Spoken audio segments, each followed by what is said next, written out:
Hello and welcome to the history of Star Wars. Today's episode, Carbonite. And here we go. Carbonite was a metal alloy that was made from carbon. It was mixed with tabana gas, compressed, and flash frozen into blocks for transportation. The Empress Teta system was the source of the Carbonite. The discovery that Carbonite could be used to freeze spacers for their long journeys among the stars put an end to the generational ships. Koros Major became a major boomworld and one of the strongholds of the mining guild. The planet Pluos also had vast quantities of this metal alloy in its frozen wastelands. The inhabitants of Pluos played a major role in the freezing process and mining. There were numerous times when individuals encased themselves in Carbonite. In 33 BBY, a year before the Trade Federation invaded Naboo, I-5YQ froze himself and Lorne Pavin in Carbonite to survive the explosion set off by Darsa Asin during their duel with Darth Maul.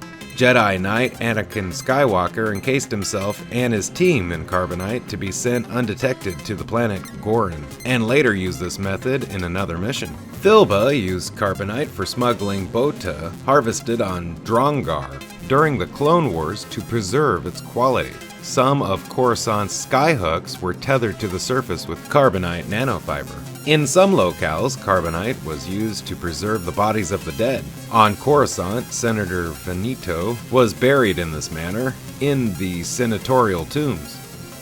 Han Solo was frozen in Carbonite on Darth Vader's orders to test whether a human could survive the Bespin's freezing process before his plan to freeze Luke Skywalker. The modifications to the freezing chamber were successful in that Solo lives through the freezing process and entered into suspended animation. This state also served as an art piece of Vader's creation.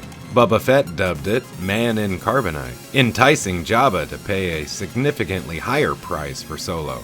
Savage Opress also became a subject of art in this manner prior to his death. Morth Duel froze the body of the former warden of the Kessel prison system in Carbonite in his office as a trophy. While imprisoned in Carbonite, a Force user could not use the Force or interact with anything on a significant level, making it a useful Jedi containment tool. The usage of Carbonite was obvious even for military purposes, and Carbonite guns were made, used to spray a target in Carbonite to freeze and paralyze the enemy. Those existed since the time of the Old Republic. While early in the Galactic Civil War, the Galactic Empire used Carbonite war droids. There was at least one case of Carbonite war droids spraying an entire village in Carbonite. During the time of the Second Galactic Civil War, Boba Fett and Murda Grev discovered that Fett's wife did not die, but had been imprisoned in Carbonite. The usage of such Carbonite-based weapons continued throughout the Civil War. In 43.5 ABY, just a couple of years after the end of the Second Galactic Civil War, Chief of State Natsil Dral utilized Carbonite to imprison violent Jedi that were succumbing to a mysterious Force psychosis. Carbonite was seen as the only means to contain the Jedi due to its relatively safe, incapacitating effect of Carbonite encasement. There were some Force-sensitive beings that could break free of the Carbonite restraints, however, including Galen Marek and his clone. Imperial Knight Antarius Draco was frozen in Carbonite in 138 ABY. Hey, thank you for watching the history of Star Wars! Special thanks to Wikipedia and its contributors for all information you heard today. Very special thanks to my Patreon and to Royalty Free Tube for this fantastic background.